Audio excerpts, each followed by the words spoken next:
In other words, it's not like their words are arrows sticking in you. They don't stop in you. They aren't you. They're someone else's words.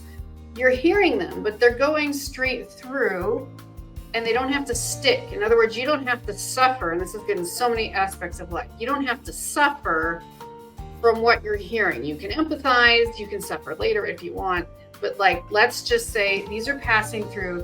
My job is to be a conduit of information, not their best friend, not their judge, just a conduit of information. I'm listening, I'm here. Welcome to MetaGagement, the HR show that dives deep into the heart of employee engagement and workplace culture. Your hosts, Ann Scottlin and Dr. Lyman Montgomery, bring you a groundbreaking show that explores innovative strategies and insights to transform and elevate your organization's HR practices. Dr. Montgomery is an employee engagement expert and best-selling author, while Ann Scottlin is an acclaimed business consultant and podcaster. Together, they will unpack the complexities of modern HR challenges and reveal innovative solutions that can be immediately applied to your workplace. Please welcome Ann Scottlin and Dr. Lyman Montgomery. Welcome back, my fellow HR friends and professionals. Welcome back to MetaGagement-HR. This is the podcast that's redefining what's possible in the world of human resources. I'm here with my partner and co-host, Dr. Lyman Montgomery. Hi, Lyman. Hello. And I'm Ann Scottlin. And if you're joining us for the first time, MetaGagement-HR is about making the possible probable in your HR department or in your company. Our purpose is really to equip you with advanced interview techniques, which we're going to talk a lot more about today, and how to gather accurate information when you're doing workplace investigations. And in this episode, we're going to focus on how to conduct effective interviews during workplace investigations. So we're going to emphasize the importance of neutrality, empathy, thoroughness, but that's just the beginning. So hang in there to find out more. This is now our second episode out of our 4-part series called Conducting Workplace Investigations. Lyman, what have you been investigating?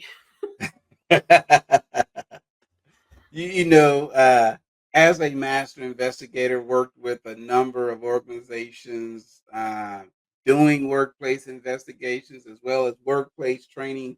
There's always something that comes up, and it's not just, for HR. You can, you're investigating, what's a good sale price of, a car or something. So all of us kind of go through this investigative sort of sleuth detective mentality, but I think you can do a workplace investigation and have fun doing it.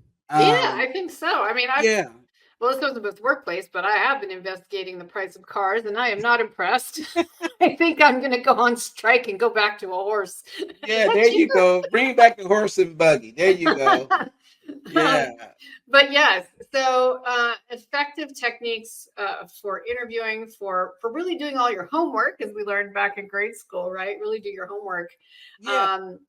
And to start out with, we're going to talk about these interviewing techniques. First of all, do us a huge favor.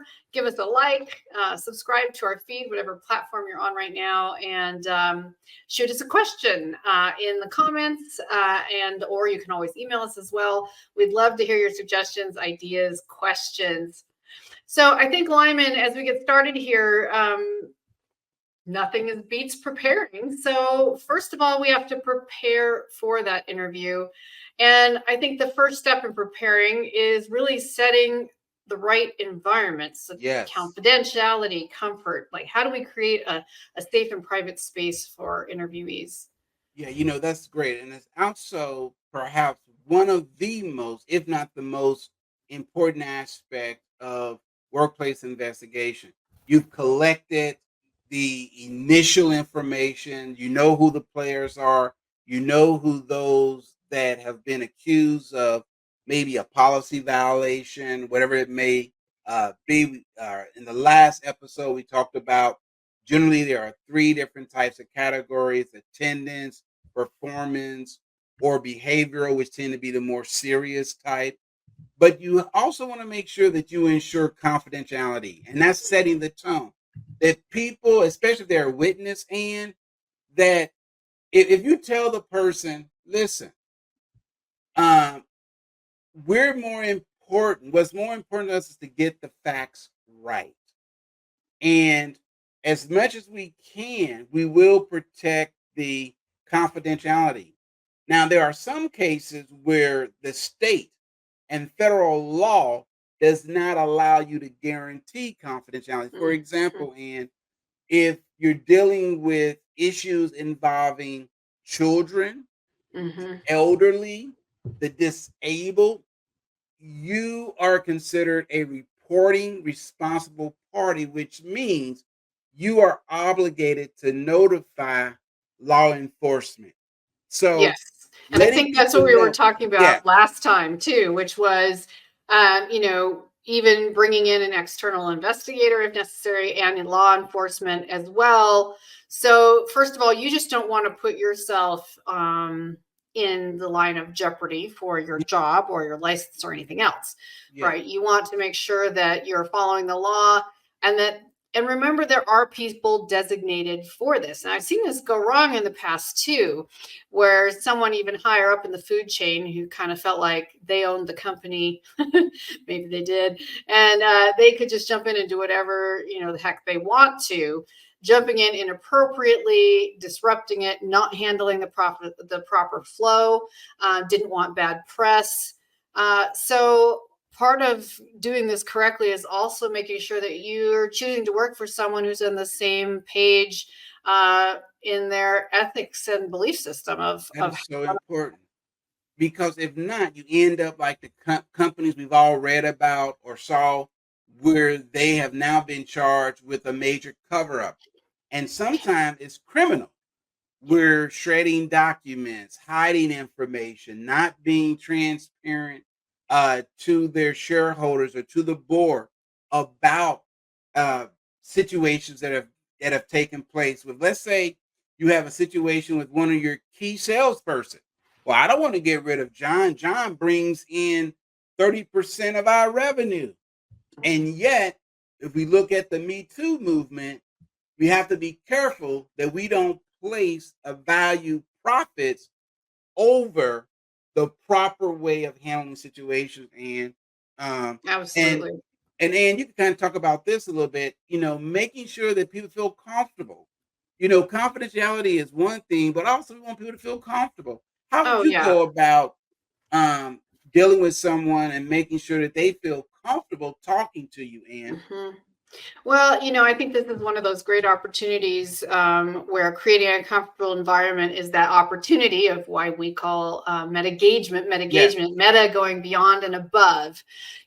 Comfort means more than air conditioning or heat.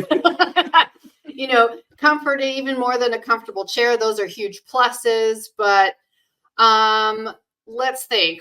What are you wearing? Are you wearing a blazer and a tie? Can you take off the tie and blazer? Can Hmm. you set it aside? Can you leave the door open? That's kind of common in HR, of course. Offer them a coffee or a snack. Meet them for lunch in a place where there aren't prying ears, or even just using some of the techniques and tools that we teach here Yes. at MetaGagement, which is NLP, which is using techniques from neuroscience and science in general to help create that comfort zone, Yeah. whether that's Yeah. mirroring their body language. That's something you can easily look up if you haven't taken one of our courses, whether it's matching the pace of their speech, whether Very it's good. matching their tone of voice, or you can also change their tone of voice by helping them de escalate by coming in very softly if they've Hmm. come in very strong. So these are ways where you can create comfort where they don't even really see you doing it, but it can be tremendously useful. And the best investigators in this industry know how to work this. Yeah, and here's a bonus that I would add with that. If you are the principal investigator, never ever walk in with a bunch of files under your arm and set them on the table. It's always better to walk in with a blank legal tablet. It shows that you open, you have nothing to hide. Now, the truth of the matter is you've already formulated your questions in your head. But it's something about when you walk in and they can see that it's just a blank tablet, as opposed to you walking in with 15 files. It gives the impression you've already made up your mind. And this is just a kangaroo court. And so that's Mm-hmm. something that I've used that have put people at ease. And I would say, do you mind if I take notes? I want to make sure I capture everything. And again, it's making the person, I love the idea of, like you said, taking the tie off, the blazer off, making it more conversational. And that kind of leads to neutrality. Mm-hmm. You talked about for lunch, meeting in a neutral spot and not a stuffy office or, Mm-hmm. quote, the conference room. Mm-hmm. Within Especially with the glass yeah, walls where with the everyone's glass, walking the by. fishbowl, right. You Everyone don't have the walking by like, shades. wow, what they talking about? Oh, they must Yeah, be in trouble. yeah. Well, and that's just one way to start, playing dangerously with external repercussions from other people who Yes. think they're being told on, so many other things. No, I love that, making them comfortable, and you can all pitch in and listen to that, because that works in every part of life, not just investigating and interviewing. That creating comfort zones for communication, that's your bonus today, whether it's in your personal relationships or in other Yes. organizations, or even with your kids and people in your family. Try it. You'll find that it can be very, very useful. So the next piece, before we go to break, the next piece in effective interviewing techniques, we talked about in preparing for the interview, we talked about setting the right environment. And then lastly, and just in the next 2 or 3 minutes, crafting your questions. So there are open-ended questions and closed-ended Hmm. questions. I think you should ask me some open-ended and closed-ended questions, Lyman, as an example. Yeah, as an example, I always like to begin with very easy, closed-ended questions because again, it's setting the person at ease. We understand they're already tense, and so I would start like with something like this. Ask me something. Ask me I something. would say, could you state your first and last name and spell your last name? Make sure I capture it correctly. Oh, sure. It's Anne, Anne, Scotland, Scottlin. Oh, that's one L, correct? In Scotland. Uh, uh, yes. Okay, No okay. one ever asked me Thank that you. before. And then another question I would ask to say, how long have you been employed with the company? 3 years. 3 years. Okay. Um, how's it been? It's been good. Okay. Um, it's it's um, it's been stressful, but I like working here, and I'm optimistic about staying here and making it work. Okay. And I know you said it's kind of stressful, but tell me what's the best part of your job? The best part of my job is actually doing my job. Doing your The actual tasks that I was hired to do, that is the best part of my job yeah. Now versus what I'm doing millions of there, other things. even though you mentioned something stressful, I don't want to get to that part yet because I don't want to bring up anything that's going to create stress. And so I'm directing to easy questions and I'm trying to put her at ease because I'm going to move into the hard part. But right now, I'm just trying to make her at ease. I know you said stressful, but what do you like about your job? I'm trying to get those endorphins to start Hmm. flowing. And so Hmm. that's part of why we're asking those open ended versus, and sometimes you would ask a closed question, such as, um, is my understanding that you've been here 3 years? Is that correct? Yes. Right. And that's like the most simplistic definition, right, of a closed-ended question is like Right. a yes or no answer, but also your name is your name. So I guess, technically that kind of thing can be a closed-ended question. Um, Open-ended questions would be a little bit where you're seeking new information, Yes. or you already know the answer to some of this, but you'd like to see how they respond to that question. So let's give me an example of that. Yeah. An open ended, like I said before. Tell me a little bit about yourself as Okay, far right. as your position. Tell me, what your average day is like. Mm-hmm. Is to Mm-hmm. get the person to start talking. Even though I have your resume, I already have your job description. I just want to get you to start again. Feel Mm-hmm. comfortable talking to me. And that's what I mean Well, by open-ended and I versus a think closed-ended. yes, and that also reminds me of another opportunity you have here near the beginning of the conversation in crafting your questions, which in most cases, let's say at least 80% of the time, the person knows or has a very good idea of why they've been called in. So it's not probably a complete mystery, at least in the majority of the time. So even before other ways of creating comfort is even asking them. Um, again, this is counterintuitive for some people when they're interviewing, but it's like, so before I go into what I have to find out from you today, what is it that you're hoping will be the outcome of our Yeah. meeting today? That's an open-ended question, and people hate feeling forced. Hmm. People hate feeling like they're in a corner in a box, like they're on the stand.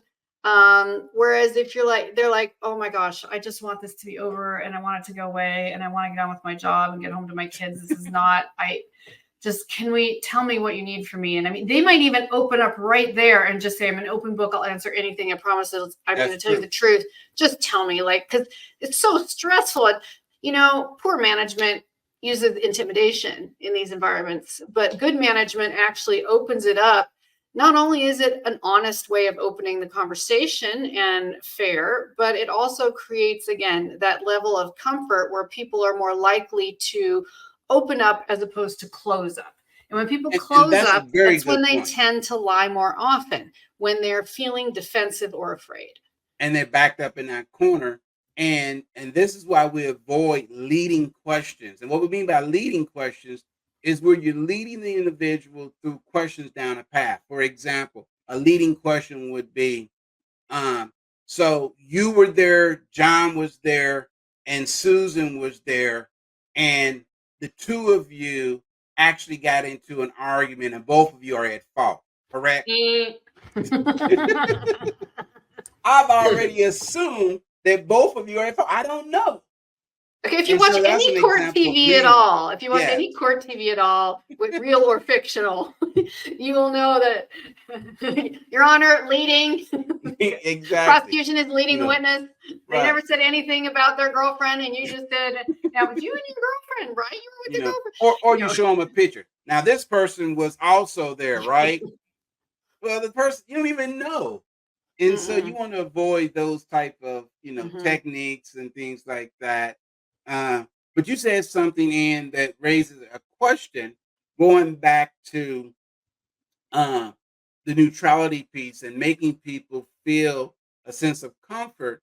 And as a former actress, um, what were some of the techniques that you engaged in when you were coaching, let's say, new actors Mhm. for a scene that caused them to feel relaxed? I'm sure it's kind of like they can feel Mm. tense. Do I get this role? I'm Mhm. auditioning. So, what was like one or two techniques that you would use to kind of help, new actors relax when they're taking your acting courses or something like that? Yeah, no, this is a really good question because a lot of actors will, especially if they're newer, they get really tense when they know it's their turn to go up on the set, right? On the stage, even if it was in a training or class environment. Or let's say let's do it this way. Let's say they were up on the set and they did a terrible job in their scene. And I said, okay, Emily, let's stop there for a moment. Why don't you just come back down off the stage here? Just have a seat out here with the rest of us here. So let me just ask you a couple questions. So first of all, have you ever been in love? Mm. What did that feel like? What was most meaningful to you in that story? What did you take away from the importance of that? Or another question would be, let's see if we can take this a little more towards like business, which would be when you get angry, typically what happens in your day-to-day life? So even though these are really really deep rather than leading questions Yes. for someone who's going to be performing in a scene and pretending to be another person playing a character, it's still similar. So I took them off the spot. I took them off the stage. I put them down on the level with me and everybody else. I'm not sitting up in a higher chair, right? They were all on the same level. And then it's That's just, good. often what would happen, and again, this is acting and not an HR office, but often what would happen is you'd end up with someone getting really authentic, often getting emotional, and kind of what we call in acting raw, being they feel so safe Mm. they can be completely honest with you, exposing their inner deepest concerns and fears. And when they go back up on the stage, then there's a huge drop in anxiety because they already are like, playing a character can't possibly be harder than, Yes. telling something intimate to a group of trusted colleagues. So now they go up there, they're solid, we call it grounded, and then often you'll have a really fantastic performance. So again, the principle of that is creating that comfortable environment, Hmm. asking how their kids are, not like, how are your kids? Because it's on a check sheet, but like, Right. know their kids' names, right? How's Emily and Eric doing? Didn't you say Eric was just like his team just made the soccer championship? And bringing those things up, as we already know, that's usual. But when there's a tense situation, no one expects us to start with that. So Exactly. creating that comfort zone. Well, That's listen, good. we're going to have to take a really quick break, and then we'll be right back to wrap up on this episode today. We're having so much fun and covering some really great information. Stand by. Please like, subscribe, copy and paste this link and shoot it to a friend who would enjoy it. The link will work after the show stops streaming as well. We appreciate you doing a favor for us. So we'll be right back. Are you feeling overwhelmed in your HR role? Discover MetaGagement, the forward-thinking solution that goes beyond traditional methods. Our personalized coaching services provide tailored support to help you enhance your professional and personal development. With our focused meta mindset system, you'll sustain motivation and achieve your goals. Experience the transformative power of our engaging events and webinars. Connect, learn, and grow with industry leaders and motivated individuals. MetaGage your organization today. Visit MetaGagement.com and start your journey. Welcome back to MetaGagement-HR. This is part 2 of our episode today, conducting workplace investigations. And this is actually an entire series that we're doing right now. And today we're talking about interviewing with integrity. How do you master the art of investigative interviews? And we've talked a little bit about what investigators do. How can you craft questions? How do you create a comfortable environment? How can you mirror and be really authentic with the person you're speaking with? I'm going to jump back in just to wrap up what we were saying before, which was, crafting your questions and creating a comfortable environment. The other thing that I found extremely useful in the variety of corporate and other businesses that I've been in over the years is, you ask the person about something about them, and then you talk just a little bit. Now, don't get carried away because most people love talking about themselves, but talk just a tiny bit about yourself, right? Oh, so your son Eric made the soccer championship. What was the score? What did they do? And then you're like, yeah, so my son, he's into baseball, but strike up something in common that you have. Kids, their sports. But make it authentic. People can tell when you're Yes, they pretending. can. But if you say something like, yeah, and I was totally late to his last game and I feel terrible about it. So I've made some new resolutions to, show them that you're human too, especially if they feel like they're kind of on the stand. Show them that no one's perfect and that it's safe to find good, practical solutions that can work for everybody. Yeah, that's so powerful. Building that rapport early on, showing your vulnerability, being transparent, and especially when it comes to difficult conversations. Going back to what we talked about in the last episode, if you're dealing with, let's say, threats or violence or sexual misconduct where someone was physically or sexually assaulted in the workplace, making sure that you deal with those subjects and approach them with care and with empathy, um, as opposed to, and I've seen this happen. So, do you have any evidence that it actually happened to you? What were you wearing? It's my understanding that you like to party. So, was this just? I've literally cringed when I heard this type of interview that had no empathy and no sympathy for what the person had gone through. It was more as if the person who had been victimized was on trial based Mhm. on what they were wearing, Hmm. what they were doing, if alcohol was or was not involved, I mean, this is or pure, their pure history. Me Too, right? This is pure Me Too Yes, example because we talked about that earlier or yes. last time in that environment where, oh, well, why would she go up to his room for a meeting? Why would she wear that? Had they had a drink? It would get so ridiculous Hmm. and in very difficult Yeah. circumstances. And you have to know, and that's the hardest part, that you're sitting in the seat where you have to at least be the first screening Yeah. of judging whether something inappropriate went down, whether it was mutual, whether it was not mutual. These are not easy questions. They're not. They're not. These are not, these very much fall into the gray area of life.